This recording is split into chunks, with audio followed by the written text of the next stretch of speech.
Et bienvenue à tous dans ce vlog numéro 5. Aujourd'hui on est dans le sud d'Adélaïde pour voir le Sugarloaf. Donc c'est ça, là on est au dessus et on va faire le tour pour aller voir depuis en bas.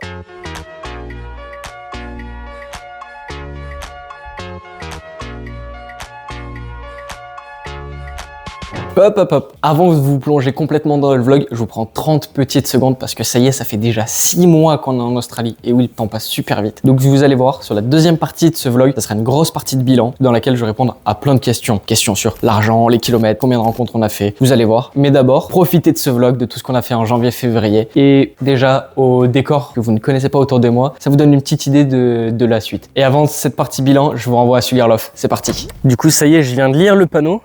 Et en gros, là on voit les différentes couches, c'est 300 millions d'années à peu près. Donc tout en haut, ici, là, cette petite couche marron, à peu près ça, c'est de l'argile qui a été posée à la fin, parce que ici avant c'était tout un lac glacier, toute cette zone, avec la mer qui est juste ici. Toute cette partie jaune là, ici, c'est du sable qui a été mélangé, gelé, tout plein de trucs. Et ça ici, là, toute cette partie, qu'on voit un peu plus proche, c'est que du sédiment. Donc c'est des mélanges de cailloux, de sable, de coquillages, qui a été fait pendant des millions et des millions d'années. Et comme on peut voir ici, toutes les différentes couches. Et donc c'est des milliers d'années de différence à peu près toutes ces couches. Et du coup on peut voir que c'est vraiment vieux, parce qu'il y a toutes les traces d'érosion de l'eau et du vent, donc là qui coule tout là. Là, ici, ça a coulé. Ici, et ça vient là.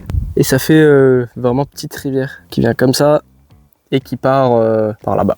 Voilà, donc c'est un vieux caillou de sable.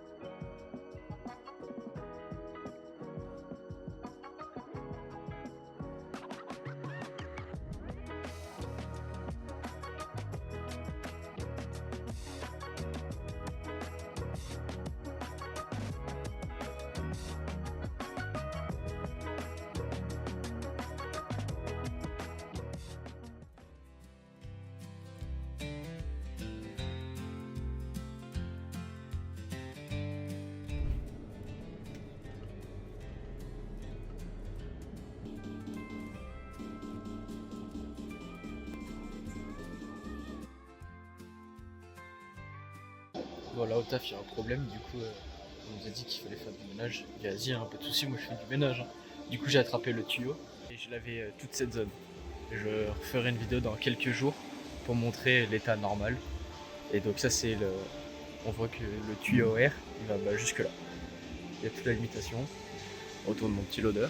Et là, c'est propre, hein. Dans le même style du ménage. Donc ça c'est l'outfeed, là où on récupère les ballots de paille pour les mettre dans les conteneurs. C'est propre, nickel. Donc là je peux vraiment prendre le temps de filmer. Donc ici ça c'est le truc qui les empile, ça fait les ballots comme ça. Là il y a un truc qui les strappe ensemble, là avec celui-là du milieu. Après ça vient, ça roule ici. Normalement il y a de la paille partout, mais là on a tout lavé, c'est propre. Ici cette plateforme elle surélève et avec le film, ça tourne, ça filme, ça finit là-bas, ça sort. Et avec un des deux chariots, conteneur. Là du coup je suis venu de l'autre côté, ça c'est le truc qui les empile et ça c'est le reste des machines. Là juste derrière c'est la zone, la première zone que j'ai lavée là, c'est l'infeed, c'est là où on pose les ballots. Donc tac, tout ça c'est l'entrée, ça les deux machines L et L, ça découpe le ballot, enfin ça déchiquette le ballot, ça vient ici, ça monte, puis ça vient ici et là en gros c'est une sorte de presse et ça pousse dans cette direction. Puis ça vient, ça monte ici, c'est poussé, c'est coupé à la bonne taille, enfin c'est séparé à la bonne taille. Et ici t'as les straps qui sont mis, tac ça vient, ça c'est un détecteur de métal. S'il faut ça tombe et on fait ce qu'on doit faire. Ici ça c'est ce qui coupe en deux les ballots pour les avoir à cette taille. Du coup ça c'est le ballot entier qui est coupé en deux. Et après c'est la suite que j'ai déjà montré.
Et ça y est, c'est le moment du bilan des 6 mois. On est déjà à la moitié de l'année, c'est fou, le temps passe super vite. Au moment où je tourne ça, on est le 5 mars, donc ça fait exactement 6 mois et 4 jours qu'on est arrivé. C'est parti pour un récap qui va aller vite. Donc on arrive, Sydney, on fait direct les forfaits de téléphone. On passe 3 semaines à Sydney pour chercher du taf et les forfaits.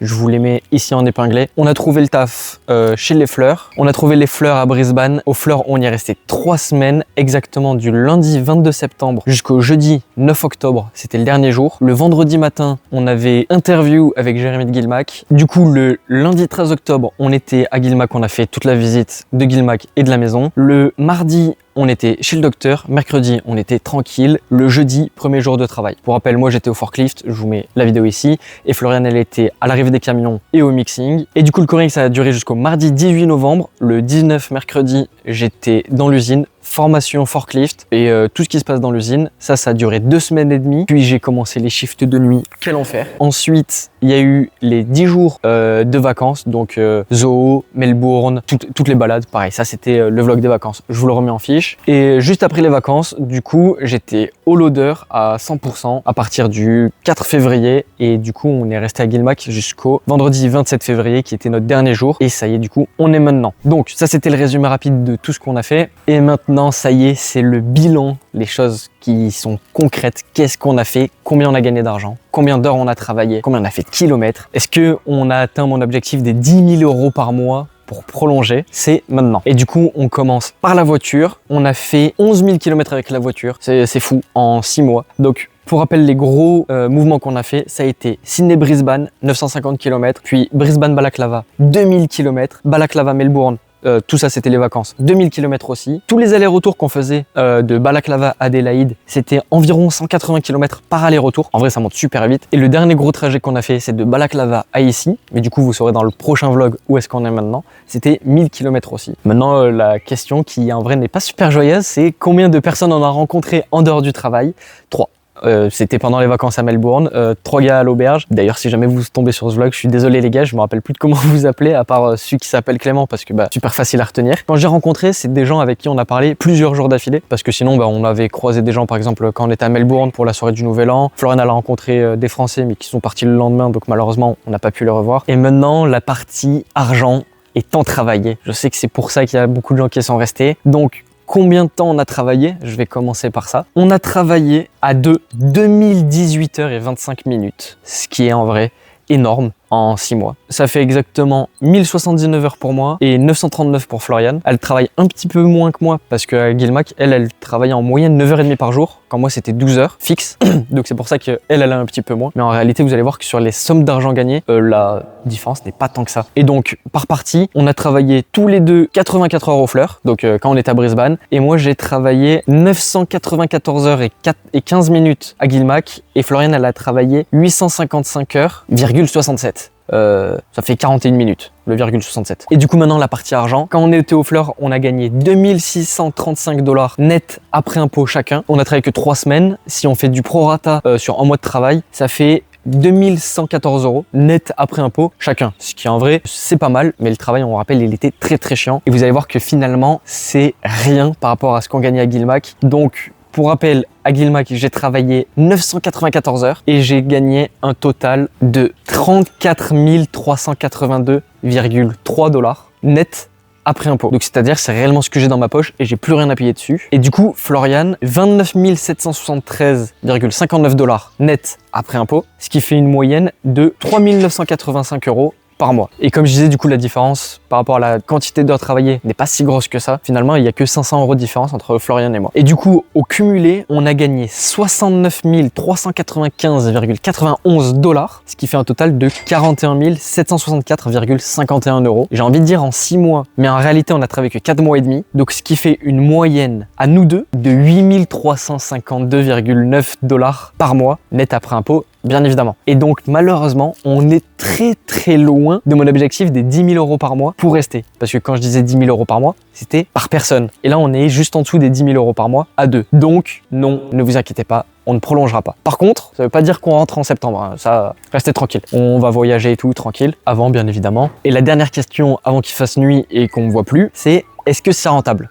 Moi, j'ai envie de dire oui et non. Oui, c'est rentable parce qu'on a gagné plus de 8 350 € par mois à 2, ce qui en vrai c'est une somme énorme, mais quand on travaille plus de 55 heures par semaine, bah en vrai ça fait beaucoup, et au final ça fait que, entre très gros guillemets, 20,80 € par heure, donc on est presque à 2 fois le SMIC, mais on travaille aussi 2 fois plus, donc on se voit moins, on peut moins profiter et tout, et j'ai envie de dire non, c'est pas rentable, parce que on n'a pas eu de à côté. Sur les 5 mois qu'on a travaillé, on a profité de 4 week-ends et une semaine de vacances. Ouais, c'était pas fou, et en plus si on ajoute les semaines de nuit, où vraiment les semaines de nuit, bah ça me détruisait la vie, nous on se voyait pas, enfin, on se croisait le matin quand je terminais, je passais la voir, mais c'est tout. Oui, c'est rentable et non, c'est pas rentable, parce que ça fait beaucoup d'argent, mais en même temps, nous on profite pas, et beaucoup d'argent, parce qu'on est deux. Si j'avais été tout seul, bah du coup les sommes auraient été beaucoup moins intéressantes à gagner. Je pense que c'est aussi lié à notre expérience qu'on a eue avec cette semaine de nuit. Si j'avais eu que les semaines de jour, peut-être que j'aurais eu un avis un peu plus positif sur la rentabilité du voyage. Mais de toute façon, il y a 1 milliard de façons de faire des PVT. Partir tout seul, partir en couple, partir avec des potes, partir tout seul et rencontrer des gens sur place. Chacun son expérience. Je pense qu'il y a des gens qui profitent plus mais gagnent moins d'argent, et des gens qui ne profitent pas du tout mais gagnent beaucoup plus d'argent. Et donc chacun aura son avis. Tout ça pour dire, faites un PVT, voyagez, travaillez dans d'autres pays, que ce soit pour gagner des sous ou apprendre des langues. Dans tous les cas, il y aura forcément du bon dans tout ça. Même si je dis non, c'est pas rentable, en réalité, ça l'est, parce que mon niveau en anglais, il a explosé. Maintenant, je peux regarder des vidéos et des films en anglais sans les sous-titres. En vrai, c'est un truc de fou. Faites-vous votre opinion. Et voilà, ça y est, c'est la fin du bilan. Il n'y a plus de soleil du tout. Vous allez plus me voir. Donc, n'hésitez pas à vous abonner, mettre un pouce bleu, des commentaires bien évidemment. Si vous avez des questions, surtout, n'hésitez pas. Venez aussi vous abonner sur Insta, Clément-Lucky-. De toute façon, le lien, il est aussi en description et dans la petite fiche si je peux. Et du coup, on se retrouve pour le vlog numéro 6, qui sera du coup notre 7e mois, avec toutes les explications de où on est, qu'est-ce qu'on fait, pourquoi on est là. Et voilà, c'est tout.